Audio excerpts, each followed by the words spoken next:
Jariwala, organizing chairman, will welcome you all quickly and shortly. Good afternoon, everyone. I am sorry for the delay. It was unavoidable. But without further taking more of your time, let us start the conference and welcome all of you. Thank you. Thank you, Dr. Pratik sir. Yes, guys, now time to start the conference. May I call on stage my co-host for this conference, the First Lady of BMB, young, charming, equally enthusiastic like her husband, Dr. Tejal Panchal.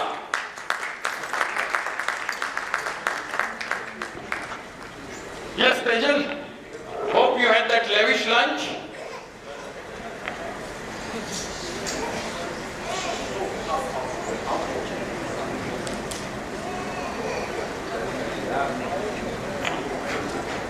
Hello, I think I'm audible? Yes.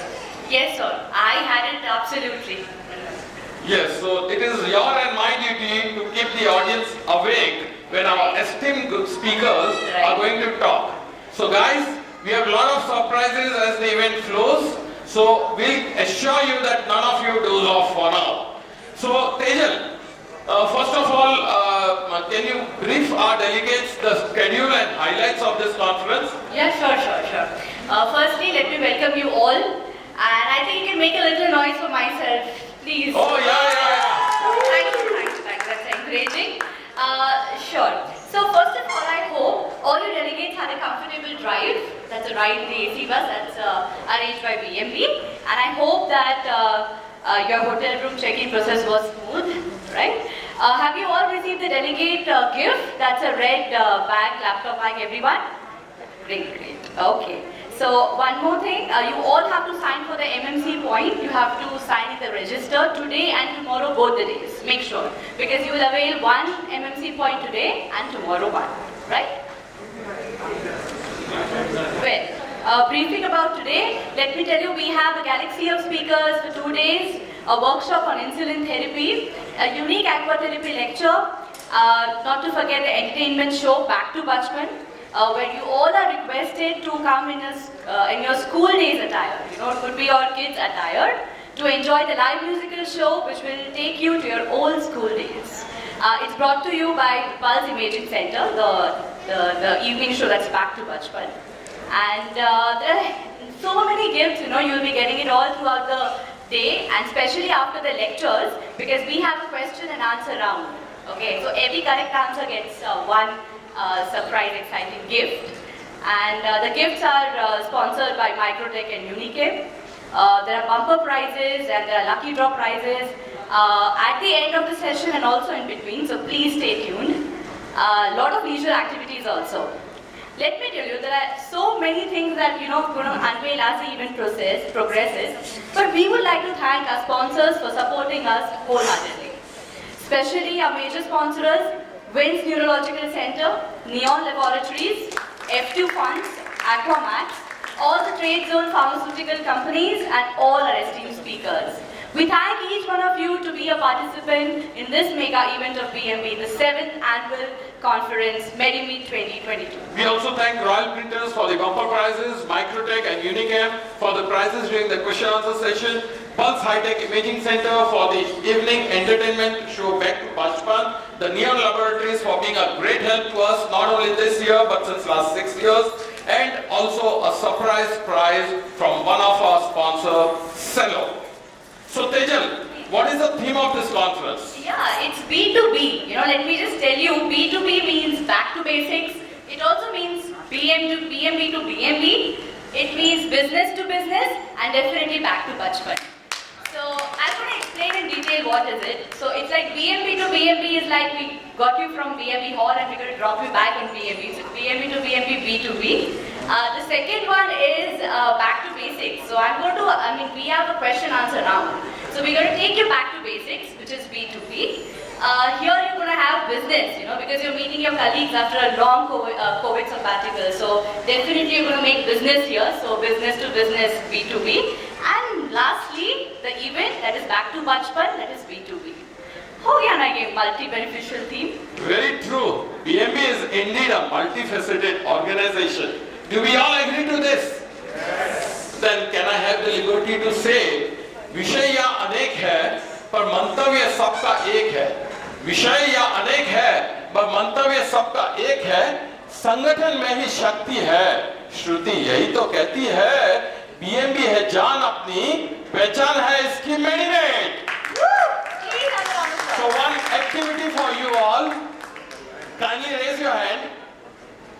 And one hand, the right hand. You have to follow what I do because we have designed a unique theme, a unique tagline for this conference. I'll demonstrate it first and then you will have to all copy it. BMB है जान अपनी, पहचान है इसकी मेडिमेट। You have to repeat. Pushpa तो देखा है ना, तो ये BMB का स्टाइल है, पुष्पा का नहीं है। BMB है जान अपनी, पहचान है इसकी मेडिमेट। So time now to start our scientific feast. Before every lecture, we will ask a basic question to you, and the delegate answering it correctly will get a prize from BMB. So all have to be very, very, very attentive. Sure.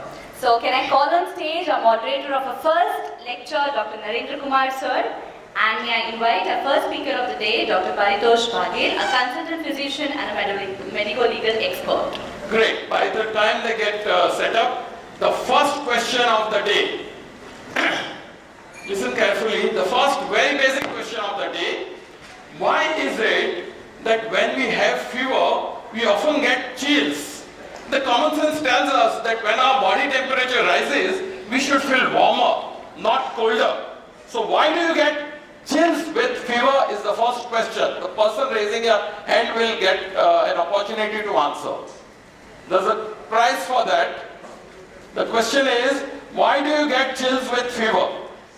Basic question. Yes, sir. The one in The cold. Mike.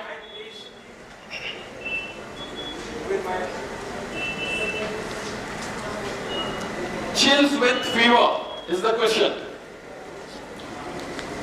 The core temperature of the body rises first, so the while outside it is still cold, so that differential in the heat we get chills. But why the chills?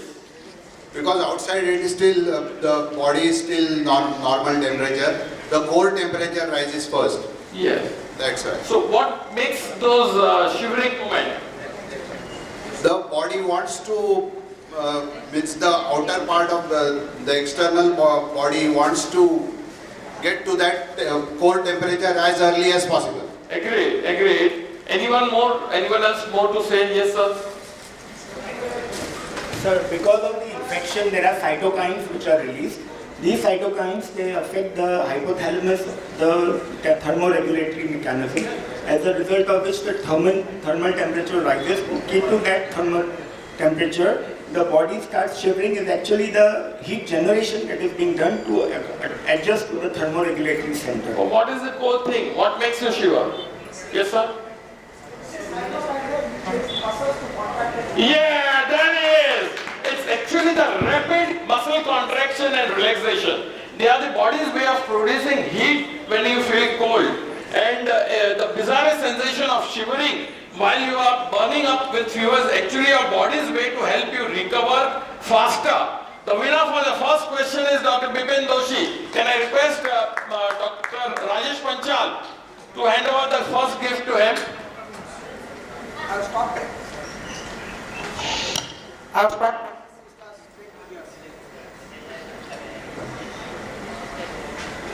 What he said is he stopped practicing since 20 years, but his basic foundation in medicine is great. Thank you, sir, for the great answer.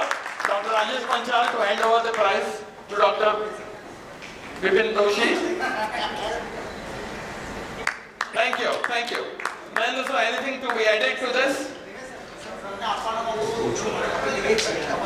Yeah. Thank you.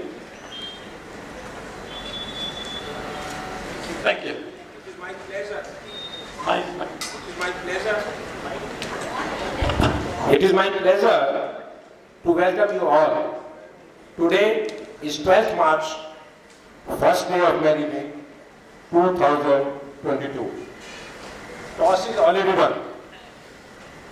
Batting is to be started soon.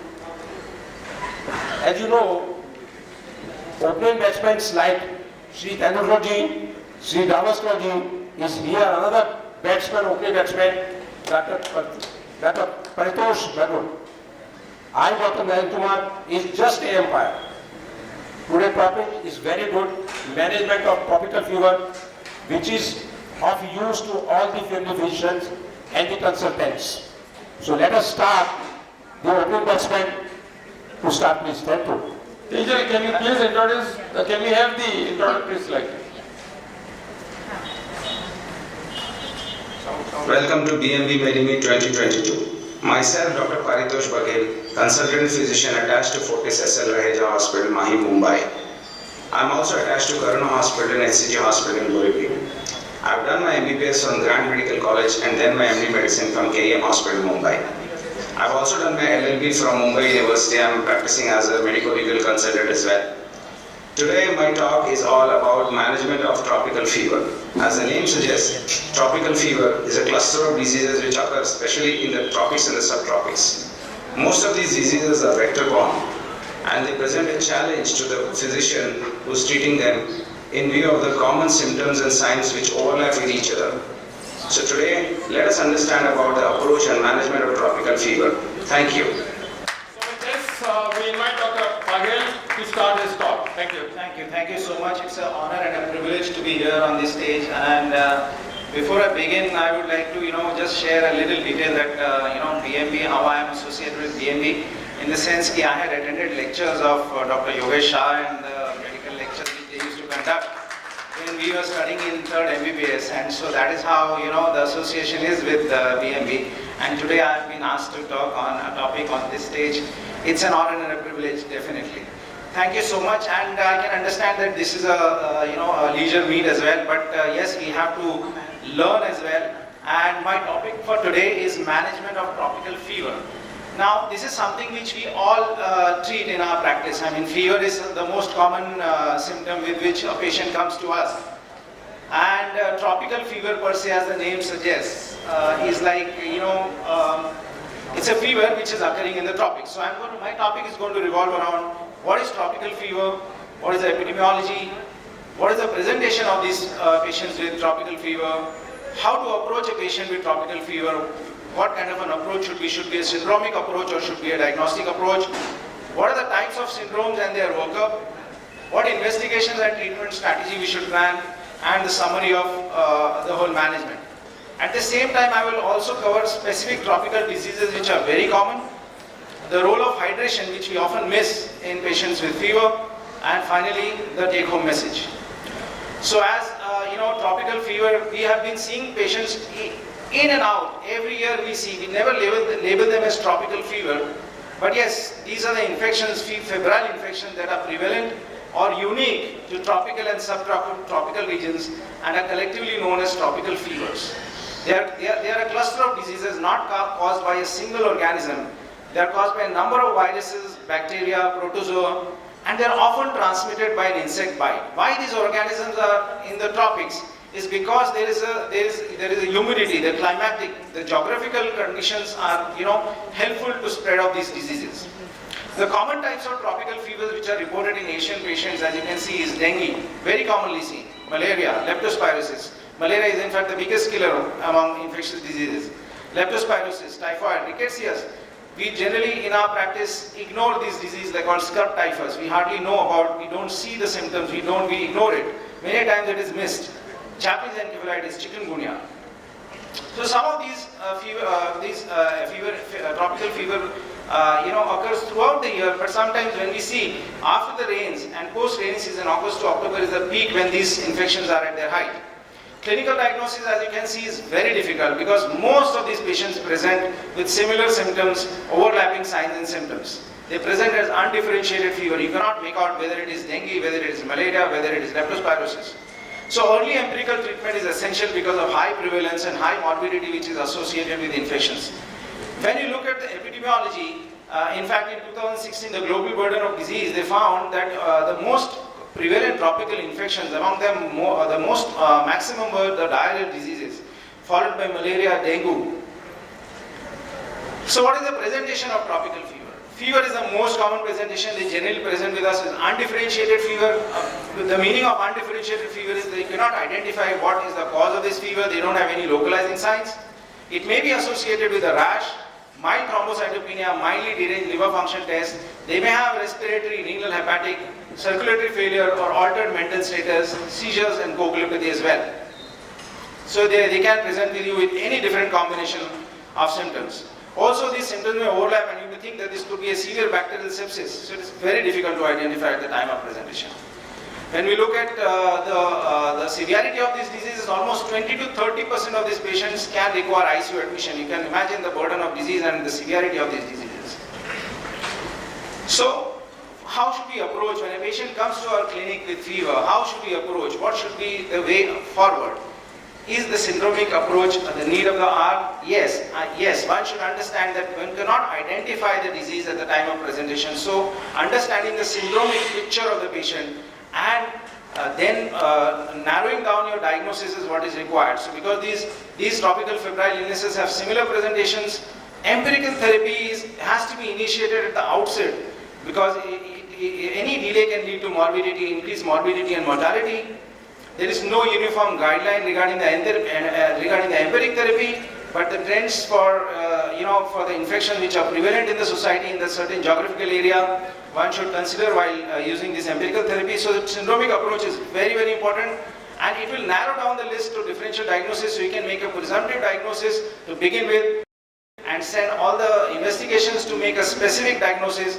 So for the ease of this diagnosis and management of these patients, the Indian Society of Critical Care Medicine had identified these 5 major syndromes with which a patient can present to you. And these 5 differentiated clinical syndromes, first is undifferentiated fever, next is fever with rash and thrombocytopenia, fever with acute respiratory distress syndrome, patient presenting with respiratory symptoms, patient presenting with you fever and encephalopathy, or a patient presenting with fever and multi-organ syndrome. As you can see, the organisms which are there, almost all the organisms can present in with any of these clinical syndromes. So what is acute undifferentiated fever? Febrile illness, that is any patient who presents to you with acute onset fever without any localizing signs and symptoms for less than 2 weeks is someone who you can categorize as an undifferentiated fever. These are generally mild and self-limiting diseases, but they may progress to life-threatening illness as well. So when you have a patient like this, you have to clearly identify whether this is malaria or non-malaria. So they can be classified into as malarial undifferentiated fever or undifferentiated fever of non-malarial origin. A mnemonic, a very easy mnemonic you can remember, that is MAESR, which lists the 5 main disease groups: malaria, arboviral infections like dengue, chikungunya, Japanese encephalitis, enteric fever, spirochete infections, ricket cell infection. These can present as an undifferentiated fever. Look at the clinical diagnosis by looking at clues, patterns of fever, rash, any eschar, bite, which will help to identify the organism. Send appropriate investigations, basic investigations called CBC, LFTs, RFT, platelets, rapid diagnostic tests like malaria to identify rapidly, get a specific diagnosis. Treatment you can initiate in undifferentiated fever, who can be managed on OPD basis. You can start oral medications. Antimalarials have to be initiated in such patients. And if the patient is severely ill, one can use IV antibiotics along with antimalarials like ceftriaxone, or you can add it doxy-AZ when the diagnosis is not very clear to take care of ricket cell infections. What about tropical fever with rash thrombocytopenia? Again, acute onset fever with a transient skin rash or exanthema with or without thrombocytopenia. This is also a very common presentation. As you can see in the common causes of fever with rash, it can be dengue, chikungunya, scrub typhus, which we often miss. We look at the rash associated with scrub typhus, meningococcemia, typhoid, the rose petal rash, not very common to see in dark-skinned people, viral hemorrhagic fevers. One should remember that rash in most of the diseases is non-pruritic. Most of the times it is non-pruritic rash. Petechiae and ecchymosis are generally seen with viral hemorrhagic. If you find that patient is having petechiae, ecchymosis, it is viral hemorrhagic fever. Pruritic rash is there, then one can think of viral exanthem or a drug rash. Thrombocytopenia seen in such patients is generally associated with bone DIC, could be associated with bone marrow suppression, or due to hypersplenism, which is seen in patients with chronic malaria. Tropical fever, again with rash and thrombocytopenia, you see the certain investigations have to be sent, starting off empirical therapy to begin with ceftriaxone, with an addition of doxy or azithromycin, which will cover the rickettsial infections, and further workup. In case if you find that the rapid diagnostic test for malaria, dengue or anything is positive, the specific therapy has to be started. Fever with acute respiratory distress syndrome, this is the third syndrome with which a patient can present. Any patient who presents with fever with a respiratory distress such as SpO2 which is less than 90%, on Rumer or frank ARDS which is defined with a PA to FiO2 ratio below 200, a patient is in respiratory distress and he falls into this syndrome of fever with ARDS. It can be because of malaria. Falciparum malaria is a very common cause. Scrub typhus, influenza, hantavirus, community-acquired pneumonia can cause this, or there could be a diffuse alveolar hemorrhage because of the tropical infections. There can be three forms of presentation. The patient may present with an X-ray picture showing pneumonitis, and later on it progresses to ARDS, which is commonly seen with plague, typhus, melioidosis, or biliary tuberculosis. There could be a capillary leak syndrome where there is an inflammation, there is a capillary leak leading to alveolar hemorrhage and leading to ARDS. That is generally seen in patients with malaria, lepto and dengue. That is what we see in our post-rainy season period. Or the patient may present with a fluid overload state and with effusions, with third spacing. That is generally seen with dengue shock syndrome. Again here, the clinical diagnosis depends on good history, sending the appropriate cultures, sending appropriate blood parameters. Imaging plays an important role in identifying some patients in this syndrome of patients. As you can see, most of the infections which are very commonly seen with this syndrome are lepto, what we see, malaria, scrub typhus and plague. The mimics, one has to think about the mimics which can lead to thinking that this could be a tropical fever, but it is not, like atypical pneumonia, aspiration, bacterial sepsis or hypersensitivity pneumonitis. That has to be borne in mind. Fever with encephalopathy, patient may present to you with altered sensorium with fever. Again, with altered mental status within 7 days of onset of fever can be attributed to the fever itself. It can present you as an encephalitic picture, which is generally seen with HSV, Japanese encephalitis, enterovirus or West Nile virus fever. A patient can present you with meningitis, generally seen with Haemophilus influenzae, Neisseria meningitis and streptopneumonia being the most common. Scrub typhus, cerebral malaria, typhoid encephalopathy can also present to you with encephalopathy with fever. Severe headache is the most common symptom seen in these patients. So whenever a patient presents to you fever with encephalopathy, one should take a good history, examine the patient, look for focal signs, imaging, CT or an MRI which can be done early to identify if there is, to rule out other causes as well, whether there is hemorrhage, whether there is any ischemia. Rule out the mimics like epilepsy, drug overdose, alcohol withdrawal, hypoglycemia, very common mimic of patient presenting with fever and encephalopathy. Supportive treatment in the form of hydration, anti-epileptics if the patient is having seizure. Empirical treatment to be started with ceftriaxone plus or minus acyclovir. If you find that the patient is a high-risk candidate, the suspicion of he developing a viral encephalitis, acyclovir has to be started. As per the diagnosis, that follows the specific treatment after you find a cause for it. For example, if there is a malaria, you have to start with artesunate.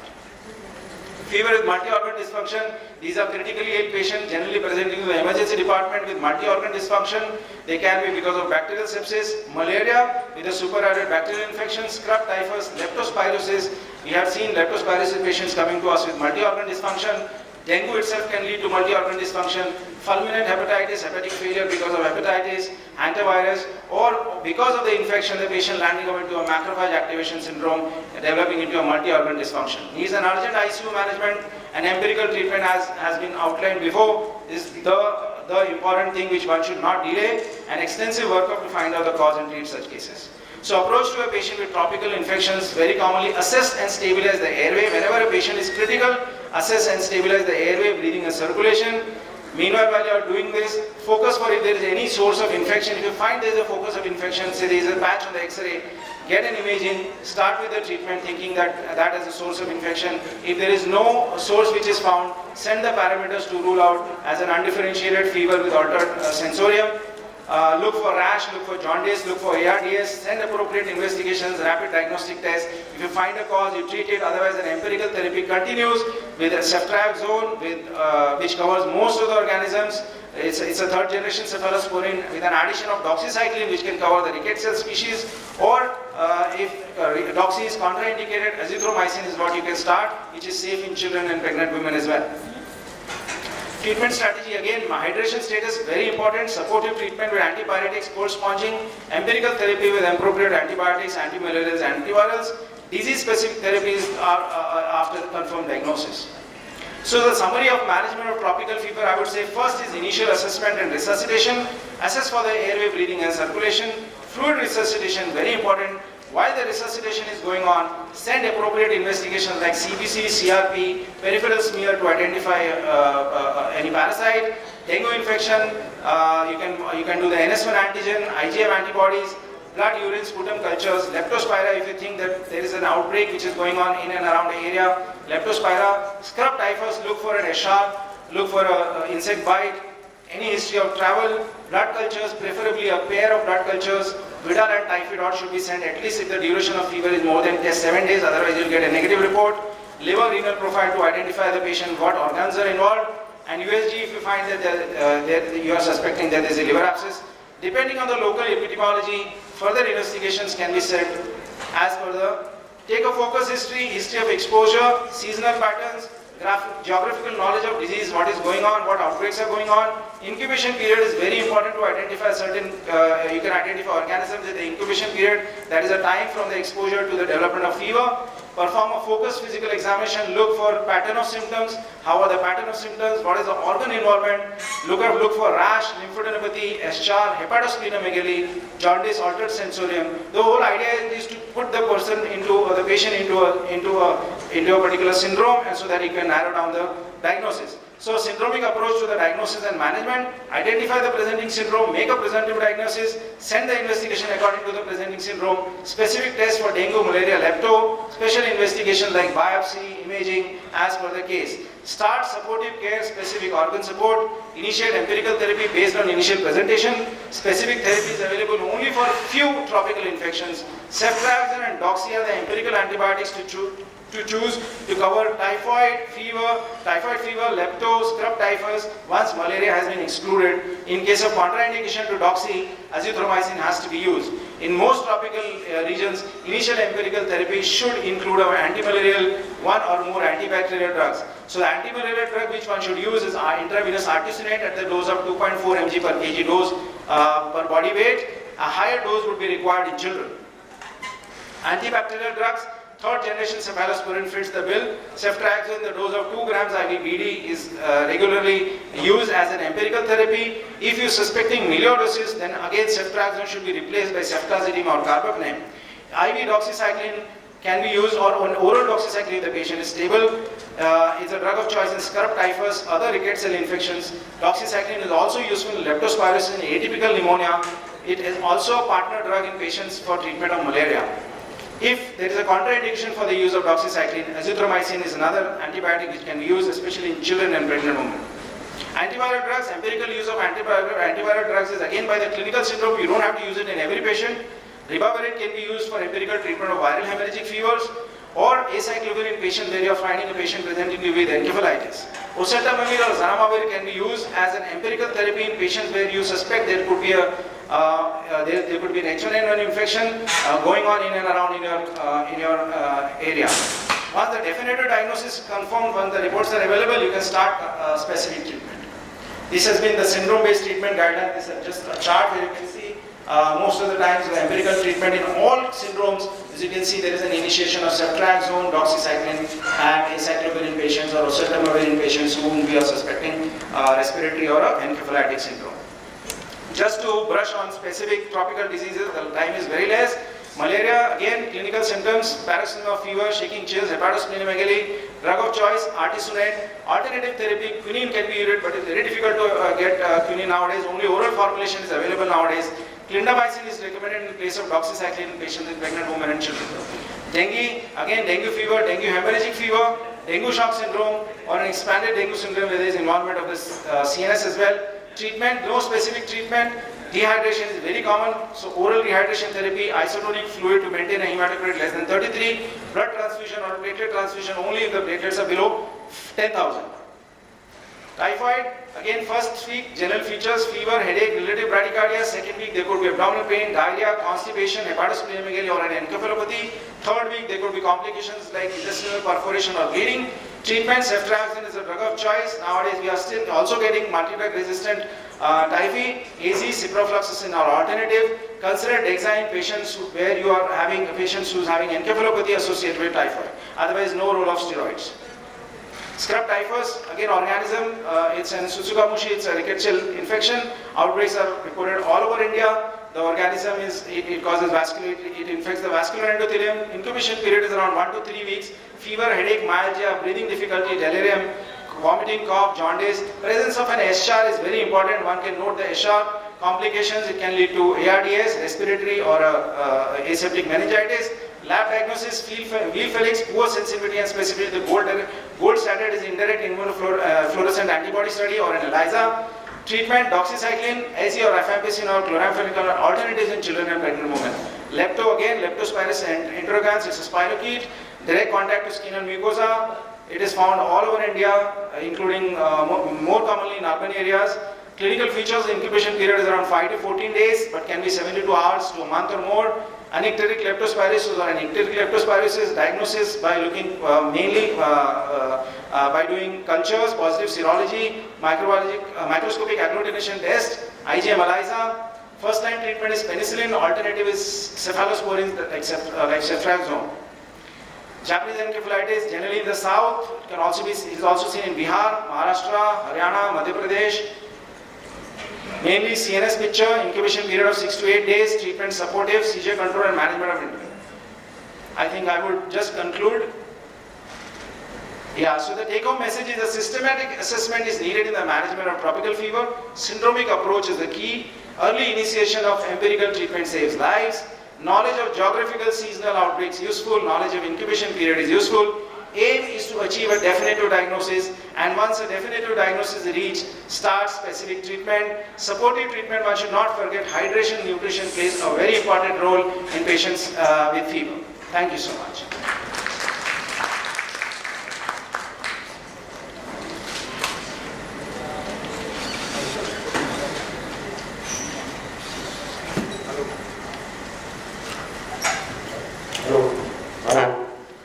The session is open for the question answer.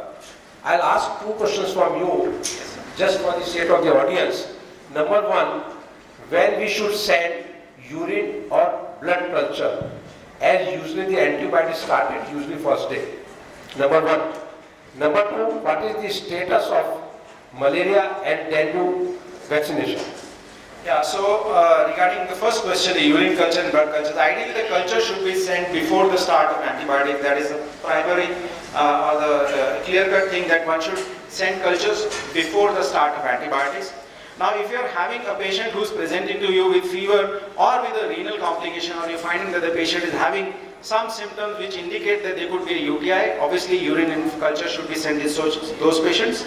Patient is at high risk group, patient is diabetic, patient is a patient who is having hypertension, patient having underlying liver disease, renal disorders, patient has got a history of previous UTIs, where you are suspecting that there is a possibility of a UTI, I would be sending urine cultures in the first day itself. Blood cultures, if you are suspecting that there is a bacterial infection which is more of like a sepsis, patient is having disseminated infection, you should send blood cultures. Although the sensitivity depends on the infectivity of the patient, but blood cultures ideally should be sent before the start of antibiotics, before the start of empirical antibiotics. Regarding the second question regarding vaccination for malaria and dengue, there have been pilot studies have been done regarding the vaccination for malaria as well as dengue vaccine. They are still, not yet approved for public use, but they will definitely be coming. I don't remember the dosages and all that, but yes, you have to be given 2 doses and 2 or 3 doses of malaria as well as dengue vaccine. The protective efficacy is good. The pilot study has been done in African countries, and they have found it to be have protective value. As of now in India, I think we are not doing it.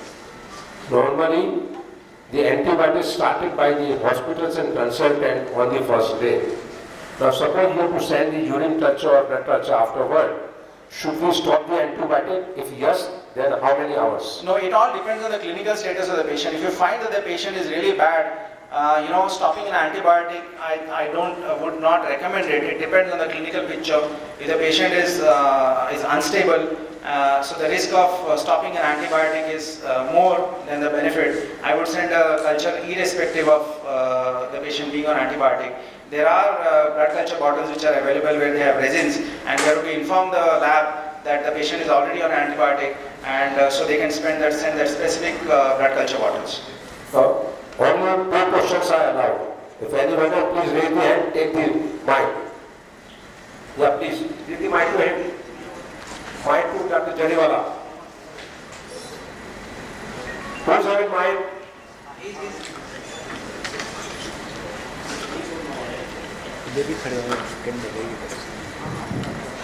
Thank you, Dr. Paritosh sir. It was an excellent presentation. My query to you is with regards to blood culture. These days it is now a standard practice to going for a paired blood culture. I want to know from you as a clinician that, do you find a paired blood culture really useful over a single blood culture? What has been your experience? Yeah, so see, the whole idea of blood culture is to identify an organism. And the more number of blood cultures you find, and a patient presenting to you where the focus of infection is not known, you don't know where the source of infection is.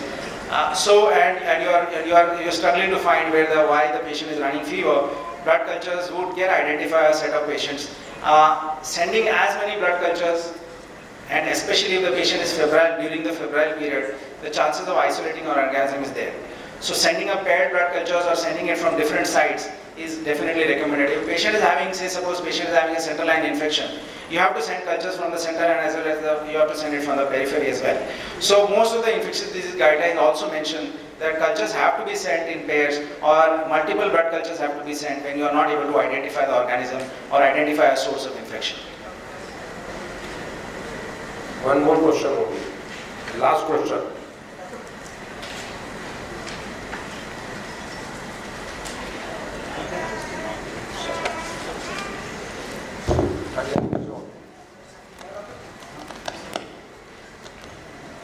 Dr. Paritosh, is a very common question, basic question. At what temperature you will consider the patient as a fever? Yes, so this is very common and it's a very important question. Most of us don't know what is the definition of temperature. So if I generally when I go for my rounds, I tell my residents, I ask my sisters, you mentioned temperature, what is fever? How do you define fever? Now when you look at Harrison, Harrison has given a very clear definition of fever, that there is a diurnal variation, so morning temperatures and evening temperatures are different. So any temperature more than 98.9 degree Fahrenheit in the morning is considered fever, and an evening temperature of more than 99.9 is to be considered as fever. Nothing beyond this. So 98.9 degree Fahrenheit in the morning and 99.9 degree Fahrenheit in the evening by around 6 o'clock is to be said as fever. So if you have a temperature which is 98.9 below 98.9 in the morning, it is not considered fever. But in the evening, if it is more than 99.9, then only you have to say fever. So these are the two points: 98.9, more than 98.9 in morning, and more than 99.9 in the evening is constituted as fever. Is it like mouth or axilla? Yeah, so there is a slight change in the oral as well as the axillary, but this is what they have taken as an axillary temperature. Oral temperature, because of breathing, you can have a slight reduction, because oral temperatures can be a little less as compared to the axillary temperature. Paritosh, I think recently American Society of Fever has considered it as 100.4 in a standard thing. I'm not aware of it, sir. I still, the latest Harrison, as an internal medicine, I refer Harrison, and I think the latest also mentioned that this is the definition of fever. So oral is given more importance. Pardon? Oral is given more importance actually than the axillary. Yeah, see, some people take orally, but generally when the patient is hospitalized, having that same temperature putting in everybody's mouth, people take more of axillary rather than. No more question of this. I think, thank you. Big round of applause for Dr. Paritosh Baghel, and thank you Dr. Paritosh Baghel for scoring a century directly as an opening batsman in our conference. Kudos to you. Requesting our moderator, Dr. Narendra Kumar sir, to felicitate Dr. Paritosh Baghel.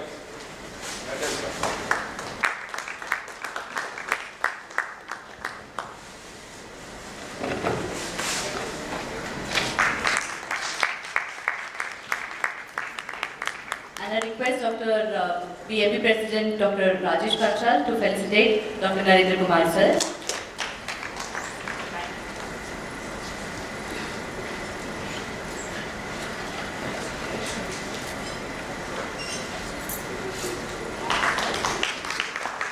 I think on the schedule we had a second lecture by Dr. Kaushik. We are skipping that lecture. We are shifting that lecture tomorrow, and we are starting with the third lecture. Tejal, can you go ahead with the third lecture?